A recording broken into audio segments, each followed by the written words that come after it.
इस वीडियो में मैं आपको बताऊंगा प्रेजेंट परफेक्ट टेंस के बारे में। सो फर्स्ट ऑफ ऑल मैं आपको बता दूं कि प्रेजेंट परफेक्ट टेंस को आप पहचानोगे कैसे। इन हिंदी आप कैसे पहचान सकते हो कि ये प्रेजेंट परफेक्ट टेंस है।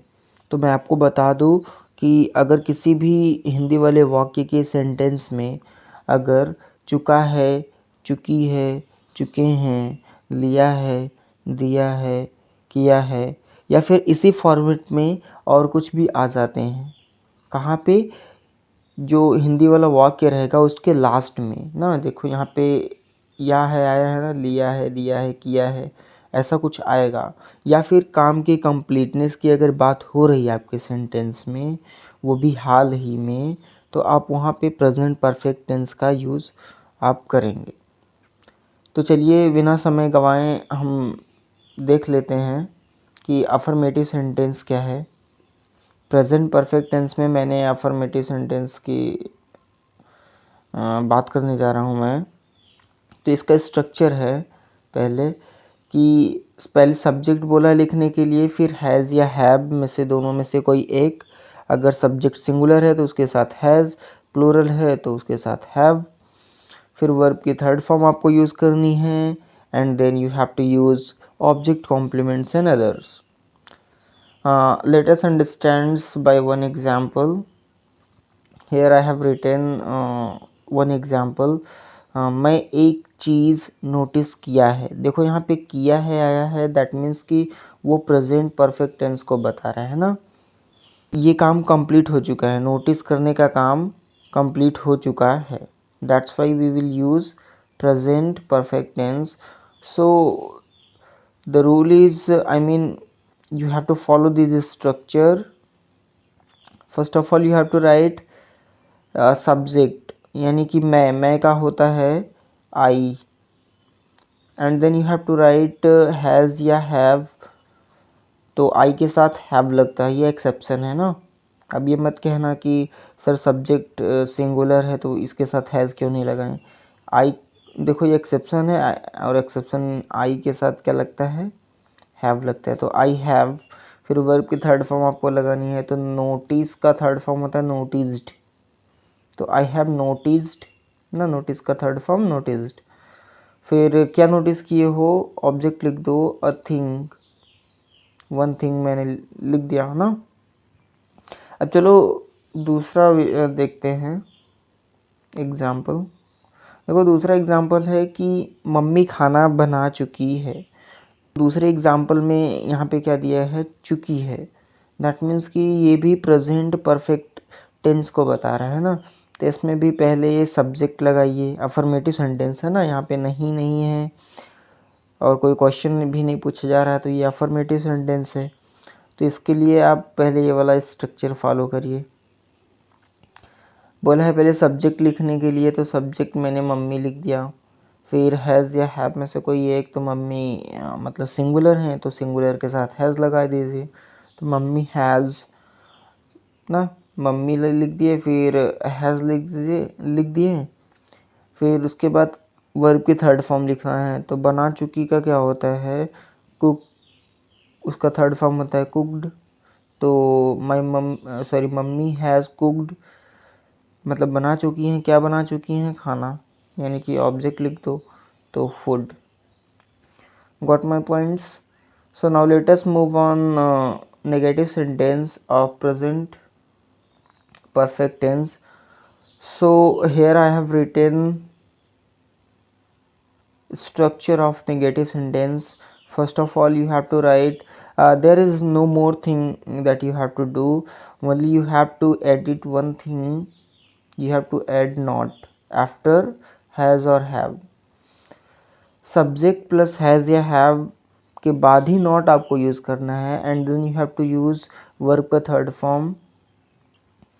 फिर उसके बाद ऑब्जेक्ट कॉम्प्लीमेंट से अदर्स, यानी कि जो बचा है उसको लिख दीजिए।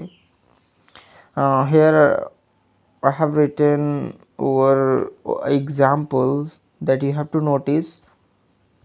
सो एग्जाम्पल में मैंने क्या लिखा है कि वह इस सॉन्ग को नहीं सुन चुकी है, या यानी कि नहीं सुनी है, जो भी सेंटेंस आपका बैठे। तो क्या लिखोगे इसके लिए, पहले सब्जेक्ट लिखोगे, सी मैंने लिख दिया। सी का मतलब होता है वह, सी के साथ मैंने हैज़ का यूज़ कर दिया ना, हैज़। फिर उसके बाद नॉट, क्योंकि negative sentence, she has not. अब वर्ब की थर्ड फॉर्म लिखनी है आपको, तो वर्ब की थर्ड फॉर्म हियर, हियर मतलब सुनना होता है, और उसका थर्ड फॉर्म हर्ड। फिर उसके बाद वह नहीं सुनी है, क्या नहीं सुनी है, ऑब्जेक्ट लिख दो इस सॉन्ग को, तो he has not heard this song मैंने लिख दिया, object. Okay, so now let us move on interrogative sentence.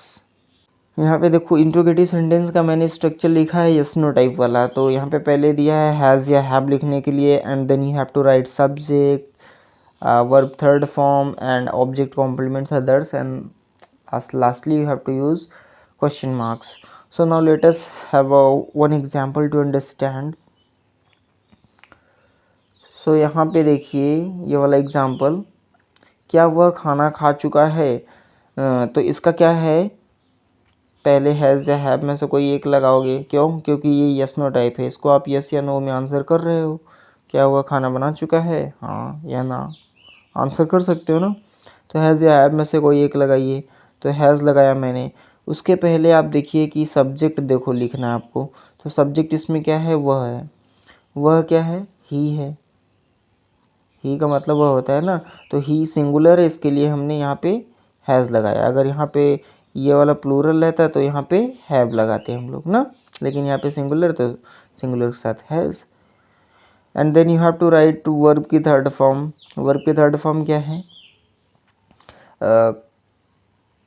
खाना का क्या होता है, खा चुका का होता है ईटन ना, वर्ब की थर्ड फॉर्म मैंने डायरेक्ट यूज़ किया है। And then you have to write object, तो क्या खा चुके हो, खाना, okay. And there is no more thing to do, only you have to notice this structure.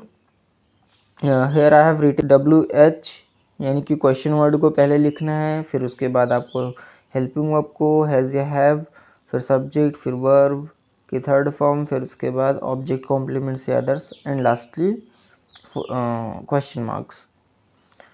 यहाँ पे मैंने दो एग्जांपल लिया है WH टाइप का, क्या वे क्या किए हैं, यानी कि काम कंप्लीट हो चुका है, तो वे क्या किए हैं, तो पहले क्या का इस पे मतलब कि मीनिंग लिखो, इंग्लिश वाला, क्या का होता है व्हाट, व्हाट मैंने लिखा।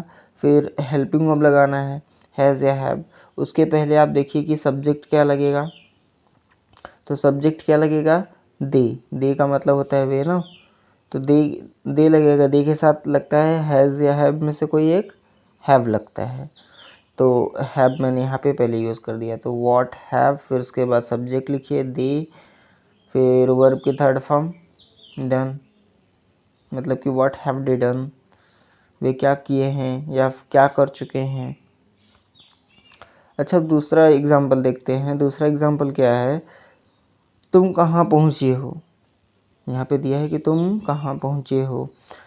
फिर कहाँ का पहले स्पेलिंग लिखिए, तो वेयर मैंने लिख दिया, वेयर के बाद हैज़ या है पर से कोई एक लगाना है, तो उसके पहले इसके बाद पहले देख लेते हैं हम लोग सब्जेक्ट क्या लगेगा, तो तुम है, तुम का लिख दिए यू, और यू के साथ क्या लिखते हैं, हैव लिखते हैं, इसके लिए मैंने यहाँ पे हैव लिख दिया।